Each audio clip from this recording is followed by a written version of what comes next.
Selamat malam Bu Anti, nama saya Bernadette Frisya Tanujaya, absen 4 dari 11 animasi 1. Pada kesempatan ini saya akan mempresentasikan tentang ancaman Ipolek Sosbudhankam Indonesia. Jadi yang pertama itu ada ancaman terhadap ideologi Indonesia. Ancaman ini dia yang ingin membuat dasar-dasar negara Indonesia menjadi hancur atau hilang. Yang pertama itu adalah masuknya nilai dan budaya asing ke Indonesia. Sekarang ini merupakan zaman globalisasi yang dimana batas negara itu hanya terdapat dalam sebuah peta. Semuanya terbuka dengan luas. Dan ini memungkinkan budaya-budaya dari luar masuk ke dalam Indonesia. Maka dari itu, cara untuk mengatasinya itu dengan menggunakan atau lebih memilih produk-produk atau budaya-budaya yang berasal dari Indonesia. Boleh kita menggunakan budaya dari luar, tetapi lebih mengutamakan budaya Indonesia dan lebih melestarikannya seperti dengan memakai batik atau belajar kesenian tentang suatu daerah dan lainnya. Yang kedua itu adalah munculnya paham radikal atau aliran sesat. Jadi dulu di Indonesia pernah ada suatu komunitas bernama Komunitas Eden, yang dimana komunitas ini didirikan oleh Lia Eden yang mengaku dirinya sebagai jelmaan Bunda Maria. Lalu komunitas ini diberhentikan karena diduga melecehkan agama di Indonesia. Dan maka dari itu, supaya paham radikal atau aliran sesat tidak terjadi lagi di Indonesia, maka harus memberikan secara menyeluruh atau memberikan penyeluruhan terhadap paham-paham radikal ke masyarakat. Penyeluruhan itu lebih mengenalkan seperti bagaimana contoh aliran sesat itu, apa ciri-cirinya, dan bagaimana jika seandainya kita bertemu dengan aliran sesat dan sebagainya.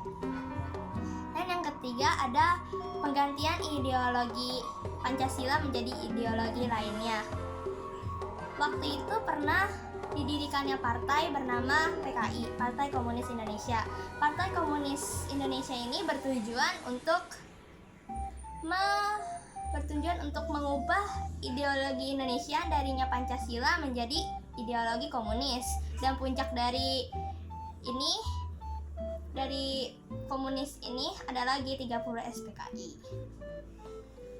Maka dari itu, supaya tidak terjadi lagi hal seperti ini, kita harus meneguhkan nilai-nilai Pancasila dan lebih menerapkan nilai-nilai Pancasila ke kehidupan sehari-hari. Jadi supaya tidak ada lagi orang yang bingung tentang apalagi itu Pancasila, bagaimana itu Pancasila, mengapa Pancasila, dan lain sebagainya. Yang kedua adalah ancaman politik Indonesia. Yang pertama itu ada pelanggaran HAM. Jadi di Indonesia ini sering terjadi pelanggaran HAM. HAM sendiri itu merupakan hak yang dimiliki oleh setiap manusia yang diberikan oleh Tuhan sejak dia masih ada dalam kandungan, dan itu tidak bisa dihilangkan oleh siapapun.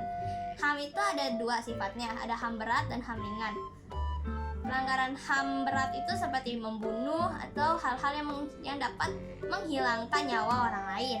Kalau pelanggaran HAM ringan itu merupakan pelanggaran yang tidak sampai menghilangkan nyawa orang lain, seperti pendiskriminasian dan lain sebagainya. Tentu saja hal ini jika dibiarkan akan menjadi sangat parah dan telah melanggar hak-hak yang seharusnya dimiliki oleh manusia, seperti hak untuk hidup, hak untuk memperoleh makanan dan lain sebagainya. Maka kita harus lebih memperkuat instrumen HAM. Kita harus mematuhi instrumen HAM seperti Undang-Undang Pasal 28, itu isinya tentang HAM semua, dan kita harus memahami untuk itu. Dan bila kita melihat atau mengalami hal-hal yang termasuk dalam pelanggaran HAM, sebaiknya kita segera lapor kepada pihak yang berwajib supaya lebih diurus dan pelanggaran HAM pun dapat terhenti. Yang kedua ada KKN, yaitu korupsi, kolusi, dan nepotisme. Korupsi itu pengambilan uang yang seharusnya milik rakyat. Terus yang kolusi itu pembuatan perjanjian dengan memberikan uang atau biasa kita kenal dengan suap. Dan yang ketiga itu ada nepotisme. Nepotisme itu pemilihan berdasarkan keluarga atau teman-teman terdekat, bukan dengan orang-orang yang memiliki kemampuan. Biasanya hal ini terjadi di dalam lingkup kerja. Tentu saja ini hal yang buruk karena dapat merugikan banyak pihak. Maka dari itu kita perlu mempelajari lebih lanjut sebenarnya apa itu korupsi, apa itu kolusi, apa itu nepotisme, bagaimana ciri-ciri korupsi, dan bagaimana cara penanganan KKN ini, supaya orang-orang lebih memahami dan bisa membantu jika dia melihat seseorang yang melakukan hal tersebut. Yang ketiga itu ada terorisme. Terorisme itu merupakan kegiatan yang sangat meresahkan masyarakat. Itu karena dia itu meneror masyarakat sekitar atau pihak-pihak tertentu sehingga menyebabkan ketidaknyamanan. Hal ini pernah terjadi di Indonesia, yaitu pada saat pengeboman di Sarinah, Jakarta. Lalu ada pengeboman di gereja dan masih banyak lagi. Tentu saja ini sangat meresahkan masyarakat. Maka dari itu kita bisa mengatasinya dengan bila kita melihat seseorang yang dianggap mencurigakan, seperti dia ngumpet-ngumpet melihatnya, atau dia membawa senjata tajam, atau dia membawa senjata berapi pula. Itu kita bisa melaporkannya kepada polisi secara diam-diam, supaya dengan begitu orang tersebut akan lebih diawasi sehingga tidak terjadi hal-hal yang tidak diinginkan. Yang ketiga itu adalah ancaman terhadap ekonomi Indonesia. Ini itu ancaman yang menyebabkan ekonomi Indonesia menurun. Yang pertama itu adanya pengangguran.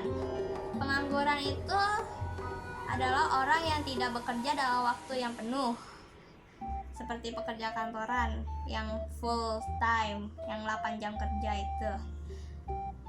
Biasanya, dan pengangguran yang paling parah itu adalah pengangguran yang tidak mempunyai pekerjaan sama sekali, yang hanya diam di rumah dan tidak menghasilkan uang apapun.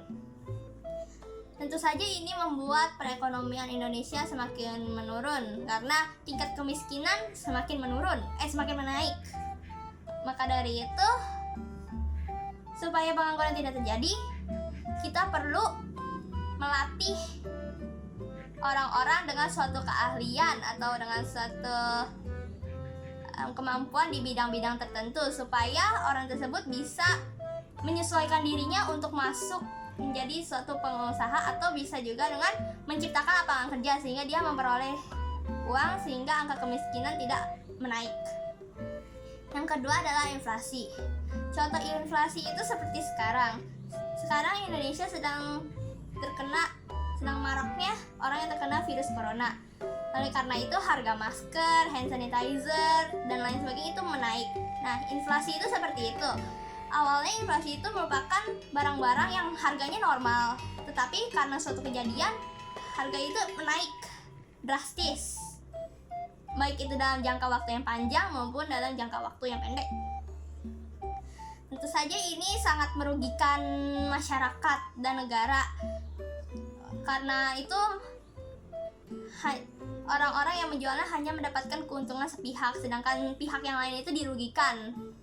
Maka dari itu, supaya inflasi ini kita bisa tetap mengikutinya, sebaiknya kita dari sekarang mulai rajin menabung dan menyiapkan dana tambahan, supaya jika terjadi hal seperti sekarang ini yang dimana kebutuhan barang itu sulit untuk ditemui dan terjadi inflasi, kita masih dapat membelinya sehingga kebutuhan pokok kita masih dapat terpenuhi. Yang ketiga adalah daya saing yang rendah. Kita sekarang telah memasuki era globalisasi yang dimana iptek, kemampuan, keahlian, bakat itu sangat dibutuhkan untuk menjadi daya saing. Dan bila kita tidak bisa beradaptasi, menyesuaikan diri, dan bersaing dengan orang-orang lain yang lebih hebat daripada kita, maka kita akan ketinggalan jauh. Dan bisa saja karena ini terjadinya kemiskinan dan juga pengangguran. Maka dari itu, sama seperti pengangguran, kita juga harus melatih kembali keahlian kita, seperti mengikuti kursus-kursus di bidang tertentu seperti kursus memasak atau kursus menggambar dan lain sebagainya, supaya kita dapat bersaing dengan dunia luar, supaya kita tidak ketinggalan zaman dan tidak menjadi seorang pengangguran kemudian jatuh miskin. Lalu yang keempat, ada ancaman terhadap sosial budaya Indonesia. Ancaman ini lebih mengancam terhadap kehidupan masyarakat dan budaya Indonesia. Ancaman yang pertama itu ada pengklaiman budaya Indonesia oleh negara luar. Ini dulu pernah dialami oleh Indonesia. Pada waktu itu ada beberapa budaya Indonesia yang diambil oleh Malaysia, yang diklaim, seperti batik, rendang, tari tortor, reok Ponorogo, dan masih banyak lagi. Dan dari hal tersebut kita bisa belajar, yaitu supaya kita harus selalu menghargai budaya-budaya Indonesia dan lebih memilih produk-produk Indonesia daripada produk luar, supaya tidak lagi kecolongan seperti yang hal-hal yang telah tadi disebutkan. Yang kedua itu ancamannya ada kemiskinan. Tingkat kemiskinan di Indonesia itu bisa lumayan dibilang tinggi. Faktor yang menyebabkan kemiskinan itu bisa karena dia pengangguran, tidak dapat bersekolah, dan faktor-faktor lainnya. Maka dari itu bisa mencegahnya dengan memberikan bantuan pendidikan kepada keluarga-keluarga miskin, supaya keluarga miskin tersebut bisa terlepas dari rantai kemiskinan. Karena pada zaman sekarang yang lebih dicari oleh para pengusaha untuk pekerjanya yaitu orang yang berpendidikan, maka kita bisa dengan memberikan bantuan pendidikan sampai dia layak untuk menjadi pegawai di perusahaan tersebut. Dan yang ketiga itu adalah provokasi SARA. Provokasi SARA itu biasa terjadi karena seseorang itu berbeda dengan yang lain. Ada yang dari suku Batak, dan ada yang dari suku Jawa, dan sebagainya. Di Indonesia itu punya banyak sekali suku, ras, agama. SARA itu merupakan suku, ras, dan agama. Dan maka dari itu provokasi SARA itu bisa terjadi ya, ada suatu masalah, mereka berbeda pendapat, terjadi percekcokan, lalu mereka merasa tidak sesuai, maka terjadilah percekcokan. Dan maka dari itu untuk mengatasinya kita harus bisa mengendalikan emosi masing-masing. Jangan sampai kita tersulut emosi. Jika memang itu tidak mengenakan untuk kita, maka biarkan saja, tidak perlu diperpanjang masalahnya supaya tidak terjadi hal-hal yang tidak diinginkan. Jadi yang terakhir yaitu ada ancaman terhadap pertahanan dan keamanan Indonesia. Yang pertama itu ada spionase. Spionase itu merupakan tindakan memata-matai terhadap dari satu pihak ke pihak yang lain. Jadi seperti negara A memata-matai negara B, baik itu secara melalui orang maupun memata-matai lewat teknologi. Supaya hal ini tidak berlanjut lagi, maka diharapkan jika kita melihat orang-orang yang asing, kayak para wisatawan di bandara yang asing dan mencurigakan, itu sebaiknya segera dilaporkan dan kemudian ditahan supaya tidak memata-matai negara kita. Tuh. Yang kedua adalah perang. Perang itu terjadi bisa di dalam negeri maupun di luar negeri. Antara ada kayak seperti perang saudara maupun perang yang seperti perang dunia pertama, perang dunia kedua. Hal tersebut disebabkan karena suatu masalah yang tidak bisa diselesaikan secara baik-baik saja. Maka dari itu, supaya perang tidak berlanjut dan tidak terjadi lagi seperti kala itu, lebih baik diusahakan lewat negosiasi.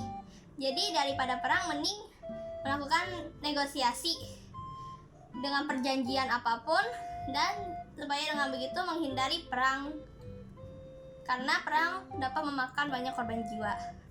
Dan yang terakhir itu adalah sabotase.